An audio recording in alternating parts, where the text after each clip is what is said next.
We're all in. Okay. Hey, everybody. Welcome. So I can't see everyone though. Can I see everyone? Because switch to gallery view. You may be in speaker my view. own view. Okay, that's helpful. I thought it was I thought I was messing this up. It's my view. There we go. Okay. Welcome, everybody. Good to be with you again this week. Thank you so much for joining our Teaching Bell Hooks class on feminism and womanism. And you all have cracked open these books. You're all about love books. And hopefully it has challenged you the way it's challenged me to, let's see if that works, to really think about how I exercise and demonstrate and receive love. And I want to just start our conversation by welcoming anyone who is new to the space into the space. Do we have any new folks in this space? If you're new, if you could just raise your hand so that we can see you.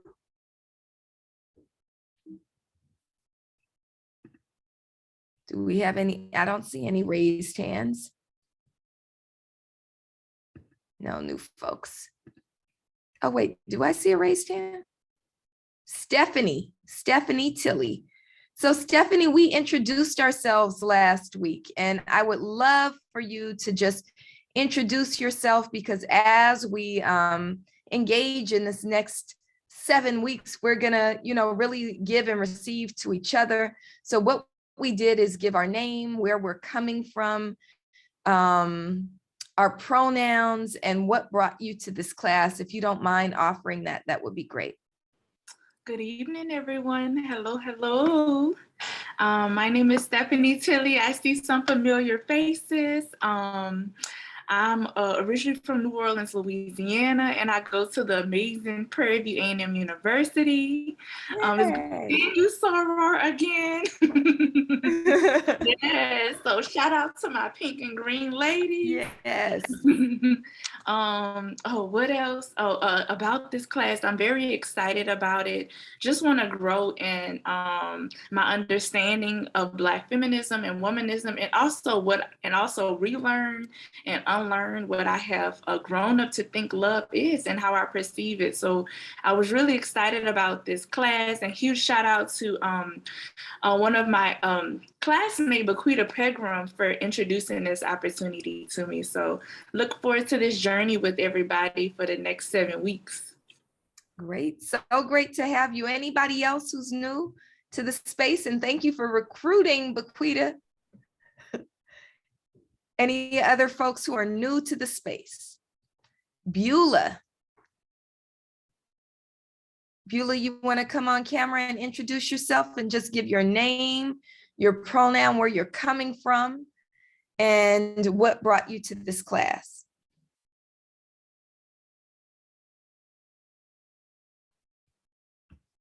You there? Oh, I think we lost Beulah.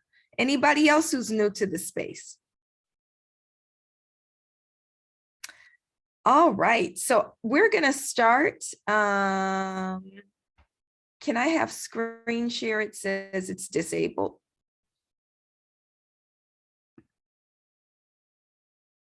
All right, you should have access now. Great.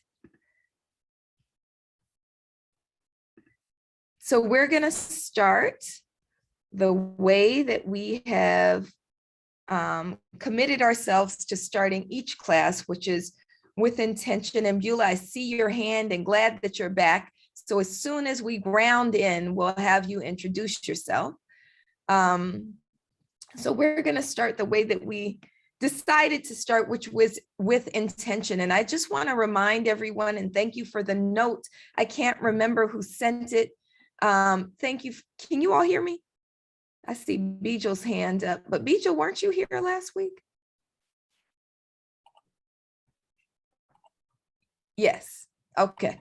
So we're gonna start the way that we agreed to start, which is intentionally and with our land, labor, and life acknowledgement. I want to remind folks, though, before we get going, that every part of this class is optional.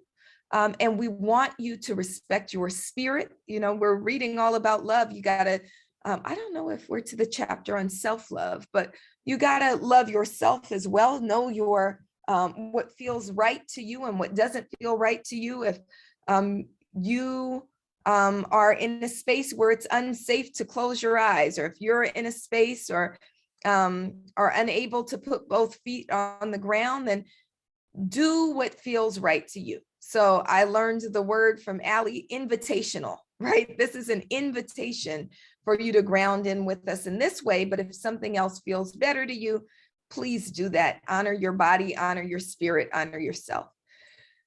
So I invite you to join with me and place both feet on the ground. Invite you to sit as erectly as you can, straightening your spine so that we can get breath into our lungs. And take a deep breath in and breathe out. This land that we inhabit is physically situated in the original ancestral homelands. For me, it's of the Tongva people, and your homework was to know whose land you were on. So please say the name of those people. We pay respect to the Tongva and all Indigenous people, past, present, and future, and their enduring presence in the homeland and throughout their historic diaspora. And I invite you to take another deep breath in and breathe out. We pay homage to those who were stolen from Africa, placed in bondage, falsely named as chattel, and forced into labor, who were called slaves, but never submitted as such, who have always been fully human with an unbroken connection to the divine and to each other. We honor our African ancestors for the still unpaid labor which built what is now the Americas. Take another deep breath in and breathe out. To both our Indigenous and African forebears, we commit to the continued struggle for liberation and reparations, for it is only through freedom and justice that we truly give honor. Ashe. Everybody join me, please, in saying Ashe. Ashe. Hey. And again, we just want to invite those who did not introduce themselves last week or who are new to the space to introduce themselves. Beulah, are you able to come on camera? Yes, I'm on camera now. Great. Do you want to introduce yourself, please? Sure. I am Beulah Davis, and I'm the guest of soon-to-be Dr. Pegram. I am excited to be in this group. I just learned about Dr. I call her doctor too, because I just lost my thought. But anyway, I need to come and unlearn some things as well as learn things. Bell Hooks has blessed me with the book. My daughter blessed me with one of her books on love. And so when soon-to-be Dr. Pegram told me about this group, I said, I have to get in here and learn more about the feminist movement through the eyes of Bell Hooks. So I'm excited to be in this group. Thank you for having me. Ashe, thank you so much for joining. Is there anyone else who's new to the space who wasn't with us last week? Hi, everybody. I am new. My name is Camila Williams. I'm a doc student at George Mason University in Fairfax, Virginia. So it's 10 o'clock here. I'm a little tired after a long day of work. I think it's important to note my introduction to Bell Hooks was very recently, and I was amazed and I was moved by what she said and what she stood for, and her personalness in her writing. And when I saw the course someone had posted on Facebook, I just had to be here. So I'm glad to be here. It's wonderful to have you. Anyone else who's new to the space?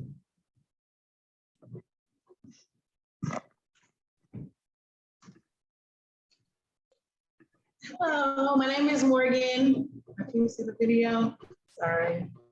And I am here with Ayana. She told me about the class. I had recently discovered bell hooks, like recently after she passed away. And I'm just really excited because I just want to learn about love, share love, and it just kind of all works together because you were teaching a class on it. I happened to meet Ayana, and now I'm here. So.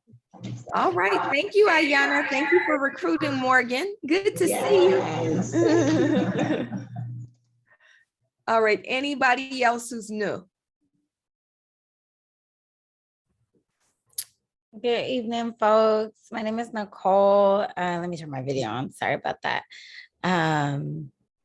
With the Collective for Liberatory Lawyering, and excited to be in this space with you all today. Have read a lot of Bell Hooks' works when I was at Howard. And You went to Howard? Yes, Yes. So excited to be in this space with you all and just like continue to learn. All right. Well, welcome. Anybody else?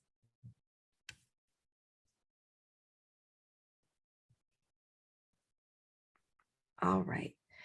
So we're going to just do a little bit of review, because really what we did for most of the time was introduce ourselves, because it's really important that we understand who we share space with. So we introduced the new folks. I also gave you all a homework assignment. So when we did that grounding in, we talked about living on unceded land, occupying unceded land, being on unceded land. For those of us who are Black folks, I want to make sure that we understand that we are not the settler colonizers. You know, we were brought here. And it's still important that we free the land and understand that this is not a land that is should be owned by white supremacist, patriarchal, heteronormative capitalism. The indigenous people of this land never ceded the land to the occupying force. And so we need to know whose land we're on. So I invite you, if you did your homework, for you to type in the chat whose land you're on, whose land you're on, whose land this belongs to. So please type that in the chat, whose land you're on. If you are new to the class, then that is your homework for this week, or part of your homework for this week is to know whose land you're on. I am on unceded Tongva land, and other folks are on different folks' land. So wherever you are, please research that. The other thing that we talked about is how I was introduced to bell hooks. I was introduced to bell hooks as a graduate student. I talked about my understanding or limited understanding of feminism, and really kind of a pushback that I had as a Black woman, when my white woman friend said for us feminists, and I said, nah, I ain't no feminist. I want a man to open the door for me, right? And I still feel that way. And when I read bell hooks, it made me understand that feminism is not about opening your own door. It's not about paying for your own meals. It's not about, you know, not wearing a bra or not shaving your underarms. You have choice in all of that. Feminism, quite simply, is a movement to end sexism and sexist oppression. A movement to end sexism and sexist oppression.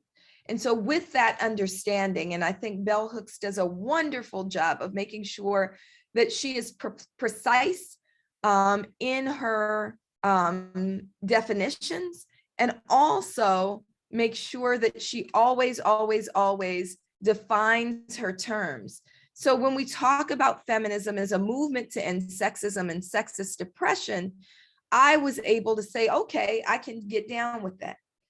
Still, as a Black woman, there's the question about whether or not that's enough. So I want us to begin with that question. Is it enough to be part of a movement to end sexism and sexist oppression? And so let's just have folks volunteer. Is that enough? Is it enough to be a part of a movement to end sexism and sexist oppression? No, Maya says. You want to elaborate on that, Maya? Oh, goodness. I was quick to add to the chat. I think there's a few ways to go about this. No, it's not enough to just be a part of a feminist movement alone, because, well, one, I think we need to establish the difference. There's different types of feminism. You know, there's white feminism, and then I would say there's like a bell hooks Black feminism, and then even adding layers on that, there's like, well, like white feminism is excluding oftentimes Black people and people of color. And so when I'm thinking about, you know, is feminism enough as a blanket term, I say, no, it's not enough, because there's other things you need to consider. And I'm going to stop there. I want to sit on it a little bit. I hopped in the chat because I'm like, no, it's not enough, but I didn't have time to sit with my thoughts more. But I want to invite other people to share as well and maybe build off what I started with. All right, you heard that invitation. Do folks want to build from what Maya shared? I mean, I think she captured a lot of it. What I would add is I think that all of the systems of oppression that we live within intersect, and that you can't just pick one to fight because they all overlap and impact each other. So if we, and I know that people might have different systems of oppression that impact them in different ways, so they might be focused on one more than another, but patriarchy, heteronormativity, capitalism, sexism, racism, white supremacy, they all are systems of oppression, and we have to fight all of them because they overlap and feed into each other and uplift each other in different ways. That's right. That's right. Bequita. I kind of looked at it through a different lens. I don't think it is good enough just to be a part of the movement. I think there has to be some type of education of those people who are outside of the movement, because they may be outside of the movement because they don't understand what the movement is about. And I think that is the case for me, myself. I was like, you had made the statement, no, I like my man paying the bills. So I was like, no, wait a minute, no, time out. Y'all about to mess up home. So I think we first have to start educating what the movement really is and what it's not, so that more people may want to join the movement and help. Right. So I'm going to move us along and say I agree with everything that was said.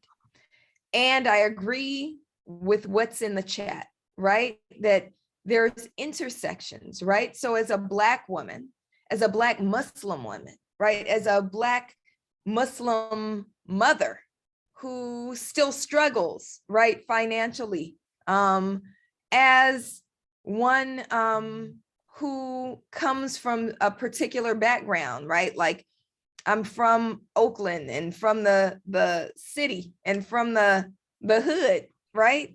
There are intersections. There are people who are differently abled. There are people who are queer and trans, right? Yes, Allie, as a Black queer person from South Central in a larger body, absolutely. All of these intersections, you know, if we think about what Kimberly Crenshaw talks about when she says intersections, we are all of these things. We are Black and women and, you know, queer or Muslim or all of these things simultaneously, right? We don't stop being Black because we're fighting sexism, right? We don't stop being Muslim because we're fighting racism, right? So it's really important to acknowledge these intersections. So while I can say that that definition of feminism swayed me and made me say, oh, maybe I am a feminist, I'm not only a feminist, because feminism alone will not get me free, right? So if we topple sexism tomorrow, I still won't be free. And so it's really important that we understand that. And I'm going to share something that I didn't plan to share for this class. But I'm going to share what Alice Walker says, right? Alice Walker says womanism is to feminism as purple is to lavender. Womanism is to feminism as purple is to lavender. And I love the way Bell Hooks and Alice Walker and many others speak to one another. Paula Giddings. We can talk about all of these Black feminist, womanist authors. How do they speak to one another, right? And so really this is a conversation. And so Alice Walker says, no, feminism is not enough. Womanism is to feminism as purple is to lavender. So I want to invite us to think about what is that relationship. And I know maybe some of you are like me and did not do as well as you should have on the analogies portion of those standardized tests. But let's try and play with that analogy. What is the relationship between purple and lavender? If womanism is to feminism, as purple is to lavender, we all understand purple and lavender, right? Same spectrum, Maya says, same spectrum. But are they exactly the same? Are they exactly the same? No, I would say that they're in the same family hue, but they radiate differently. They radiate differently. What does that mean? How they show up. Okay, so how do they show up differently? That's all I got. All right, so how does purple show up and how does lavender show up?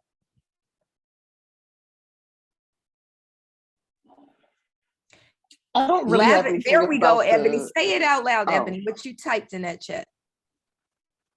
Hi, everyone. I'll be switching to my computer in just a second and coming on camera. Leaving another meeting. Sorry for being late, but I just typed in the chat that lavender is actually purple mixed with white. So it's diluted.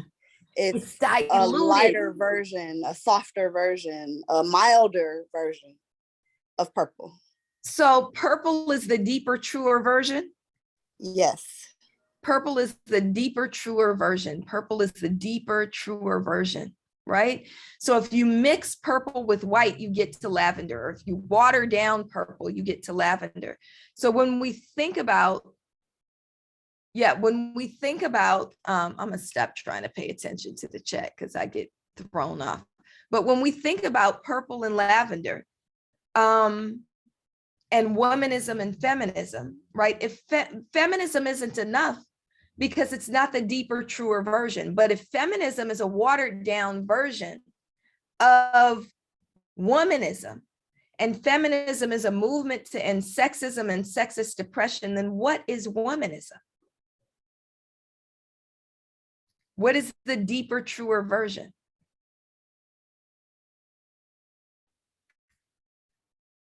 Ending all oppression? Ending oppression, absolutely. It's a movement to end oppression. So in order for us to get free, we have to be engaged in a movement to end all oppressions simultaneously. Does that make sense to you? Absolutely. Yeah. So I think it's really important that we understand that we should be engaged. The reason that feminism doesn't resonate with Black women, other intersectional women, women with disabilities, thank you for that correction, Zara, is because feminism is not enough. Feminism is not enough. So I want to jump into the reading from a feminist, a Black feminist perspective, even from a womanist perspective, even though Bell Hooks didn't really engage with that term, Alice Walker simply challenged her with it, right? What I love about delving into love, and we talked about Bell Hooks as this author of 34 books, countless articles, countless public presentations, right? She's this deep intellectual. She writes about intellectualism. And also, what she is very quick and very conscious about embracing is that you can't engage in the life of the mind. You can't simply be an intellectual and do good work without also engaging spirit and heart. And so she talks about, in All About Love, about the importance of lifting up love as a moral imperative, but also something that kind of meets intellectualism. I hope that makes sense to you. So I want to begin this conversation with just a conversation, and let me switch these slides because I didn't mean to pull that up. I just felt like we needed to. That I feel like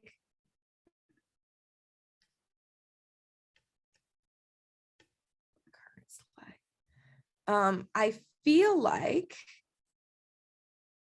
the kind of patriarchal approach that we have to academia especially, but even intellectualism, says that we are more comfortable looking at the world than we are looking at ourselves. And so one of the intellectuals that I respect and love the most is Dr. Cornel West. I love Cornel West. I love the way he shows up for Black people, both in classrooms and intellectual spaces, as well as in the streets. I've gotten to know him over the last several years as part of the fight for ethnic studies, as part of the fight for Black lives. He met him in Ferguson and loved the way that he quietly engaged in space, didn't take up space unless he was asked. And when he was asked to step back, absolutely did. I love that about Dr. West. And I also noticed that Cornel West is much more comfortable sometimes engaging in public things. And so one of the things that he says is justice is what love looks like in public. And I'm not saying he doesn't have the capacity to love, but I think like most people who identify as male, that when you talk about phenomena in the world, introspection is the last on the list, or thinking about the self, thinking about the spirit and engaging the spirit is thought of as not intellectual. So I'm no Cornel West. I'm not saying that I could ever match his intellect, but here's what I'll counter him with. Love is what justice looks like in private. Love is what justice looks like in private. And I'm understanding that as someone who's been deeply involved in justice struggle and witnessed a lot of us talk about justice, a lot of us be willing to hold signs and be courageous, confront police, confront white supremacy, but how we treat each other doesn't reflect the justice that we're demanding in the streets. Sometimes it's easier to make a demand of an institution than it is to examine ourselves and think about those one-on-one relationships or the way in which we individually operate in space. And I'm not saying that all we need is love. That's not what I'm saying. I'm saying that as we demand justice, we also have to interrogate ourselves to think about, are we engaging in just ways in private? Are we treating each other in private in ways that show our commitment to justice? So love is what justice looks like in private. It's not always that the reverse of something said is true, but in this case, I believe that the reverse of what Cornel West says is true. So as we engage in this conversation about love, I want to say that as we, I should share this, as we think about it, we have to think about love as a driving force, but also love as a commitment that we have to make daily. I keep losing my spot because I'm saying stuff I didn't intend to say.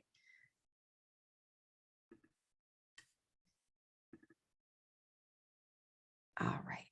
So here's what Bell Hooks says at the very beginning of the book about love and revolution, love and justice. All the great movements for social justice in our society have strongly emphasized a love ethic. And I want to give you just a few examples of that. So when we think about the great justice movements, when we think about organizations like the Black Panther Party for self-defense, we often think about the ways in which Black Panthers stormed the Capitol with arms in hand and demanded justice, demanded an end to police brutality. Tomorrow is the 30th anniversary of the uprising after the beating of Rodney King. And many of you know that. And there were huge demands for justice that permeated Los Angeles and also spread throughout the entire country and even the world. And these are demands for justice that we can think about. But what's not often talked about is what drove those demands. And so what I want to share with you is just a quick video. See if that works. A quick video so that we understand that the Black Panther Party was much more than showing up with guns in hand. It was much more than wearing Black berets and Black leather jackets. And so I want us to understand the free breakfast program, the survival programs that were the Black Panther Party, and laid a blueprint for those of us who seek to step up to justice work. Studies came out saying that children that didn't have a good breakfast in the morning were Can less you hear? attentive at school and less inclined to do well and suffered from fatigue. I mean, there was all sorts of scientific reasons to have a good breakfast in the morning. And we just simply took that information and a program was developed serving breakfast to children. After my father came home from Vietnam and was discharged from the army and couldn't get work, we were going through a very hard time. Food was kind of, just the everyday necessities were hard. I was embarrassed to go, but when you went, kids are all laughing, and then all of a sudden the stigma or whatever you thought was a stigma went away, and you really got to see that, yes, this is what the Black Panthers are.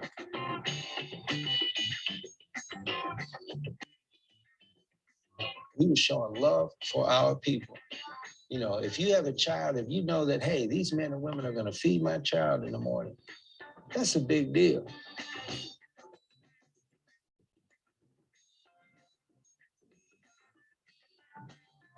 This program actually really caught on. It served about 20,000 meals a week to young people in 19 different communities. So it wasn't a fly-by-night thing. It really actually was making a difference. So I want to uplift that because we know that there's now free breakfast programs in our schools. That wasn't modeled by the school system, by the institutions that don't love our children. That was a model that was built by the Black Panther Party. I want us to also think about in this period of time, there's a lot of conversation around mutual aid. And so we saw at the start of the pandemic, mutual aid programs, and it seems like that term kind of cropped up out of nowhere. We should know that mutual aid programs came with African people in the 18th century and was especially a part of the AME church, where Black folks would pool their money to make sure that Black people who were killed or died had proper burials, that Black folks who didn't have enough food to eat had food. And so these mutual aid programs that are now being adopted in cities and counties and municipalities around the country didn't come from those systems. They came from a space of love that's grounded in Black community. And so it's really important as we think about a love ethic. Every social justice movement is rooted in a deep love ethic, that we understand that that love ethic is from community, not from institution. I also want to uplift that as we talk about the Black Panther Party, even though this clip from PBS shows a man, that we know that the survival programs didn't come from the men of the Panthers, it came from the women of the Panthers. And so people like Erica Huggins, people like Elaine Brown will be very quick to tell you that these were the ideas that came from the women of the Panthers and were carried out by both men and women in the Panthers, but were not carried out solely by the men, as you kind of see in this PBS clip. I want to give just one more contemporary example of how you see social justice movement being grounded and practicing revolution that's steeped in deep love. So just a second.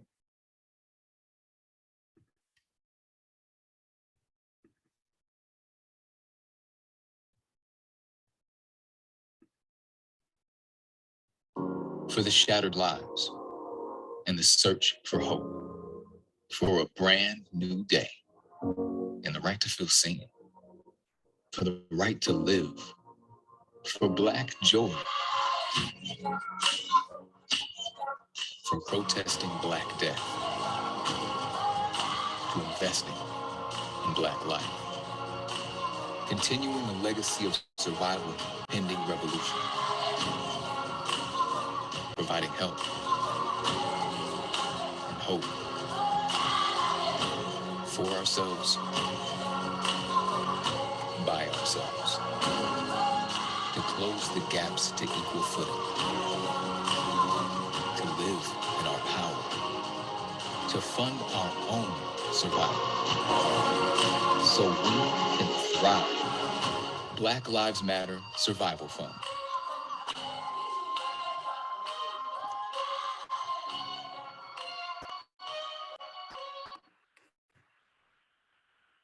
So you'll hear a lot about Black Lives Matter and the protests that we engage in. And during the first week of class, I was coming at you from Michigan, where we were protesting the murder of Patrick Lyoya.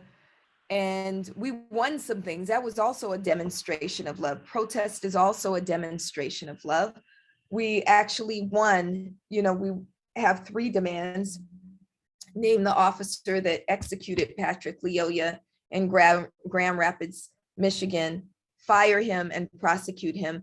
That officer's name is Christopher Schnurr. And we found that out through community work and got it confirmed by Grand Rapids Police based on the demand, based on the constant protests in the name of Patrick Lyoya.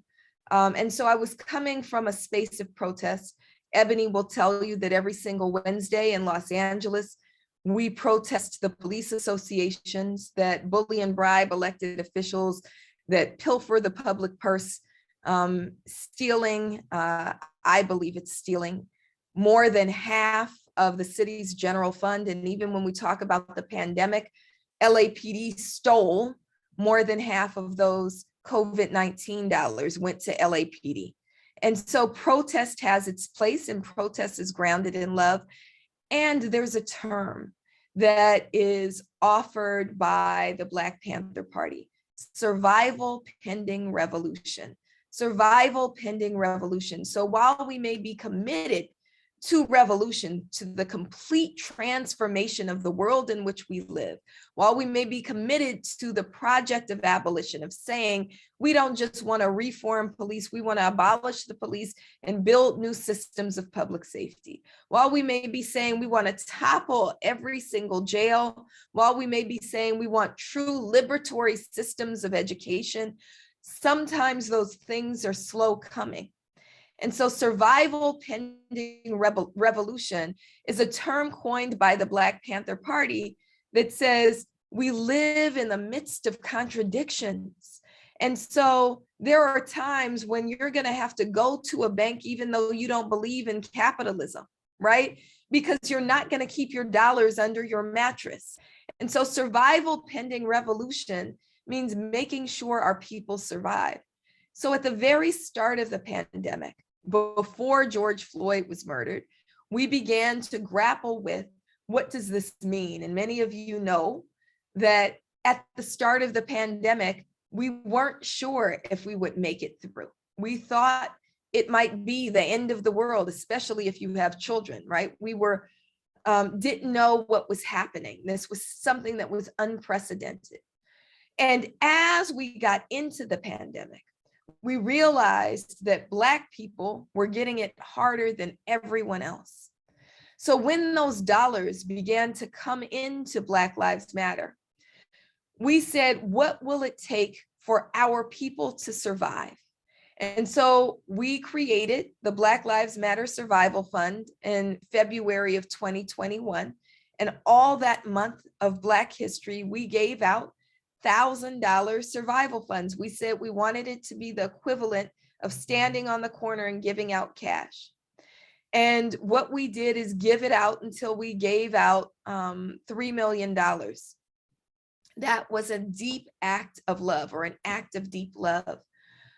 Every social justice movement, if it's done right, if it's done authentically, begins with love. And so I want us to engage in that conversation that Bell Hooks pulls us into, beginning by asking the question, what is love? Now I feel like singing a song. Y'all remember that song? Which is not at all Black feminist or womanist, what is love?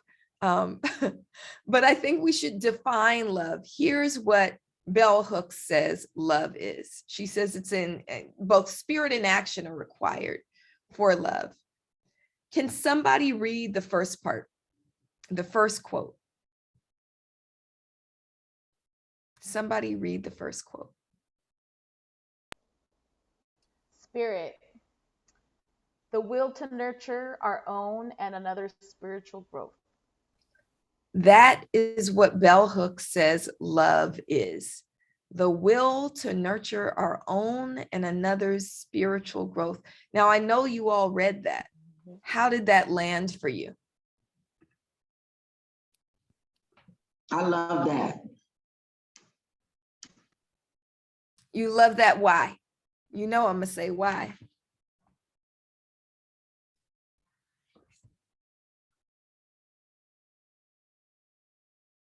The will to nurture our own and another's spiritual growth. That's the definition that Bell Hooks gives of love. Do you all agree with that? One person said, I love that, but then didn't explain. What about the rest of you?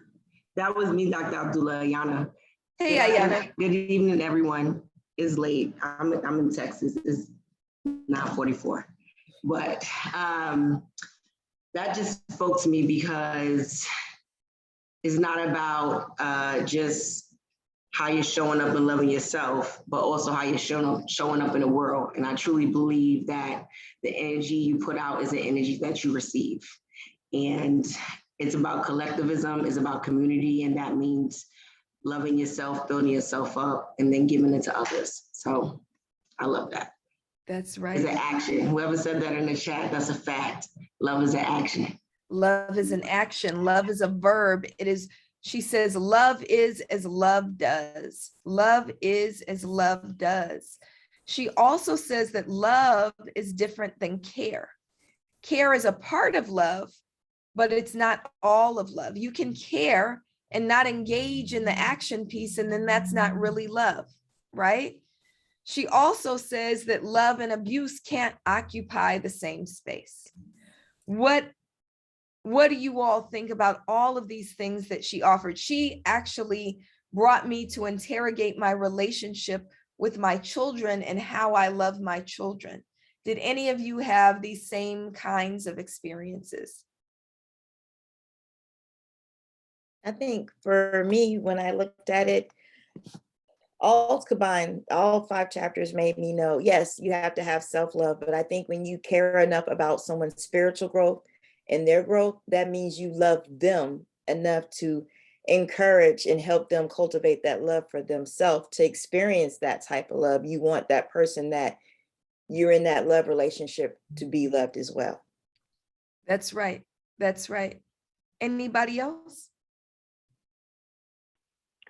I have a toddler, and reading about that chapter on children, I just was really, I'm like in the thick of it, where I'm like the patterns each day that feel very small and the little responses are going to just continue to reverberate. And then the moments that I stop and think about my actions and remember how I was treated as a child, it feels very heavy. But reading this chapter in the book, I think really felt like was unlocking and opening things up and made me feel a lot more hopeful about love. Absolutely. Absolutely. Thank you for that. Anybody else?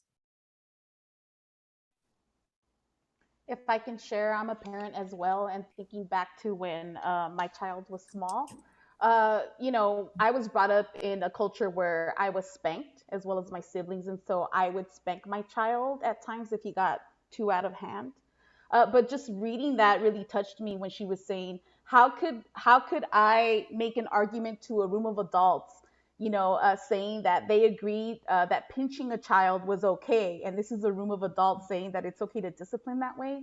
Eventually, I stopped spanking my son when he was about 8 years old or something like that. And then I started speaking to him and, taking things away and using timeouts and just kind of talking to him instead, using a different method than what I was raised from. And that's worked great. I mean, he's a 17-year-old young man, and, he's very respectful, and I get a lot of compliments on him. So I'm glad that I changed my ways. So I connected with that. Yes. Anybody else? I was really happily challenged and relieved all at the same time, especially or in particular around this idea that we have to learn how to love, and that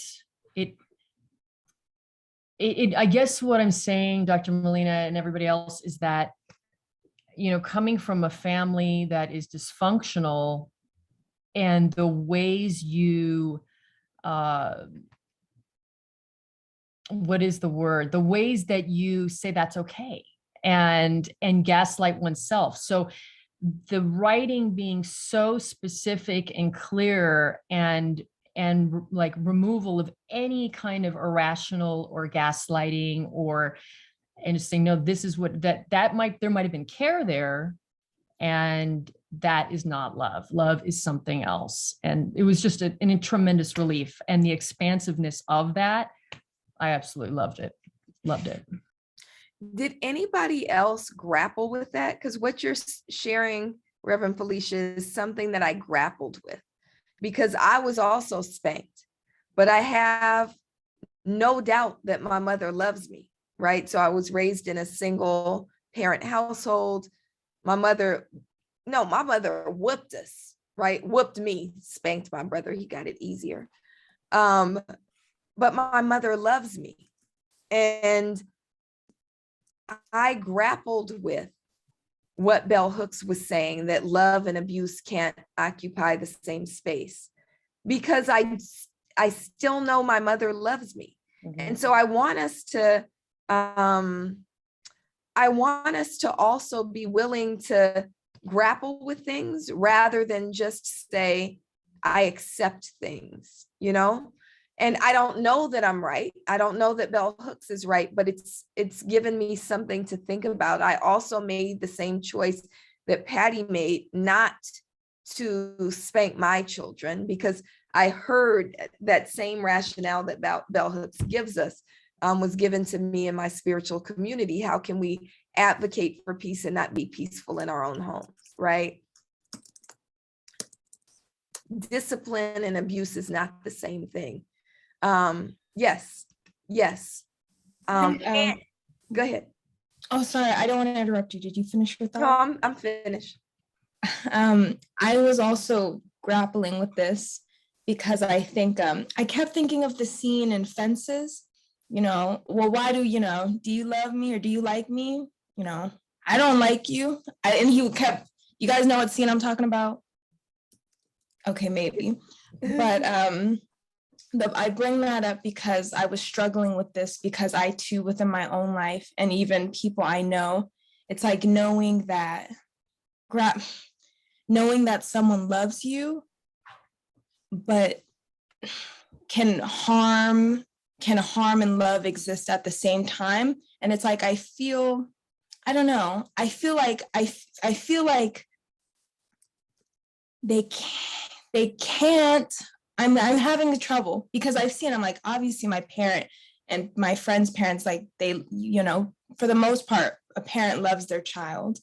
But, if you were spanked or whooped as a kid, it's like that cognitive dissonance almost. And point is, I don't have an answer to this, but also just to add that I've grappled with it. And I don't know, I'm still pushing back on that because I just have a deep sense of, I can't put words to it, but I don't know if anyone else is like feeling that same thing. And maybe it's because of the system we're in where survival necessitates, in order to cope with your day-to-day life, it causes you to act in a certain way that leads you to harm others, but that's because you are harmed, but there's also love there. And it's like those things existing at the same time. But that's just my thought on that. Maya, you're walking us into a really powerful thought that was, so we're not going to get the answers in this 1 hour that we have together, and we're not going to get the answers throughout the time of the course, right? But what we're encouraged to do as we think about love and as we strive to practice love is to, what she says, live consciously, right? So the grappling is so healthy because it helps us to live consciously. It helps us to go, am I demonstrating love or am I not, right? And there's only one or the other. You're demonstrating love or you're not demonstrating love. And so we're not going to get to the answer, but it's important that we engage in a constant practice of trying to get to love. I want to, this time went by way too quickly. I want to offer some homework for us, right? And so we've all hopefully gone through all 5 of the chapters that you were assigned, right? We've talked about truth telling. Wait, I didn't mean to do that. Truth telling. We've talked about self-love. We've thought about justice, how we engage in personal relationships. All of this is in the first 5 chapters that clarity, justice, honesty, commitment, and spirituality are the 5 things that we've talked about in the book so far.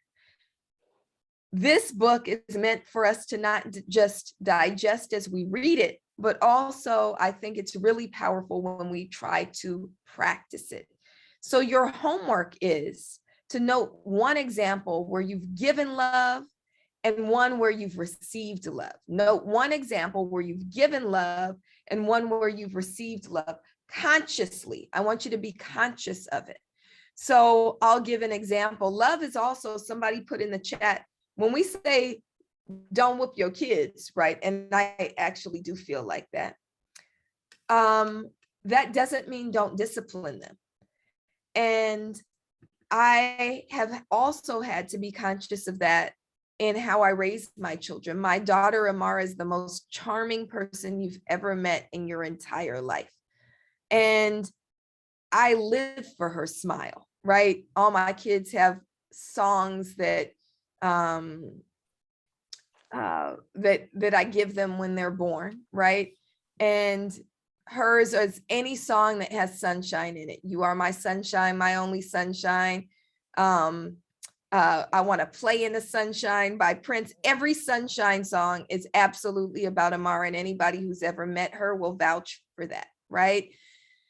So Amara is also my free spirit child. So I think I love Amara when I'm allowing her to live in her complete free spirit self. And dang, I shouldn't violate her trust. I'll just say it this way. Amara is not doing what I know she's capable of doing in school. I just found that out yesterday. Love is not saying, Amara, you can do whatever you want in school because you're happy. Love is saying, what are boundaries that I'm going to set with Amara that allow her to be her free spirit self, but also remind her, no, you said you want to be a physicist. You got to learn that math. You can't have your phone out in the classroom during math class and then wonder why you don't know geometry. Right. If you don't learn geometry, you're never getting to physics, right? So how do we demonstrate love? How do we give love? And then how do we receive love? And this is something that I want us to process, especially if you identify as a girl or woman, that often we're more comfortable giving love and even interrogating the way that we give love than we are receiving love. How are we at receiving love? So I also want us to note an example where we've received love, genuine love, where we've opened ourselves up and received that love. And then the second part of your homework is to write down an example of where what you intended to be love required modification. So this book, All About Love, is about getting us to not condemn the spaces where we weren't actually demonstrating love, but to modify behavior so that we can love. Because remember, love is what justice looks like in private. So this is not just about what we do in our personal spaces and our intimate love relationships. It's about how can we love the people if we don't actually know how to demonstrate love. So your homework is to write an example of where you have given love, where you've received love, and where love required modification. Does that make sense to folks? Anybody have any closing thoughts or ideas or questions? Yes, Zara.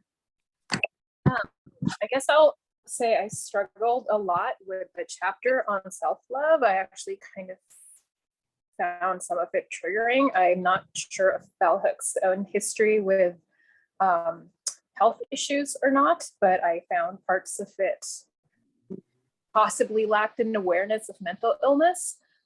So parts of it where it was talking about responding to oppression, like you can choose your response to oppression, and like you can choose a response filled with love, and that's something that does not resonate at all. Like you can, I'm sorry, say the second part of what you just said.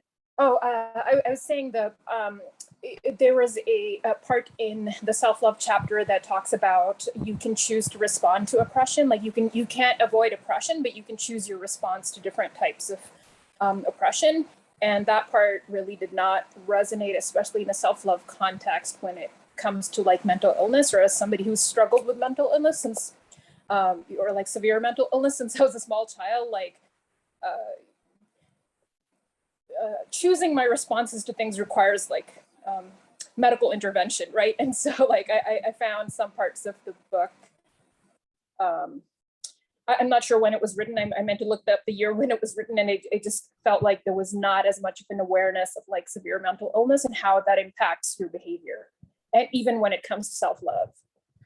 So that's really, I think it's important for us to grapple with. Like I said, bell hooks, just because she's bell hooks doesn't mean we have to agree with everything that she said, but we do need to grapple with it. I think it's important to grapple with it and think about it. And I think that what you're offering is the way that it lands for you, and processing that is important. Anybody else?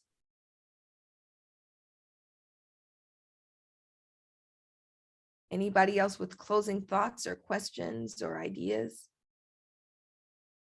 All right, so we know that the next set of readings is chapters 6 through 9. So please come prepared with your homework, and we will talk again next Thursday, inshallah. Thank you, Dr. Abdullah. Thank y'all.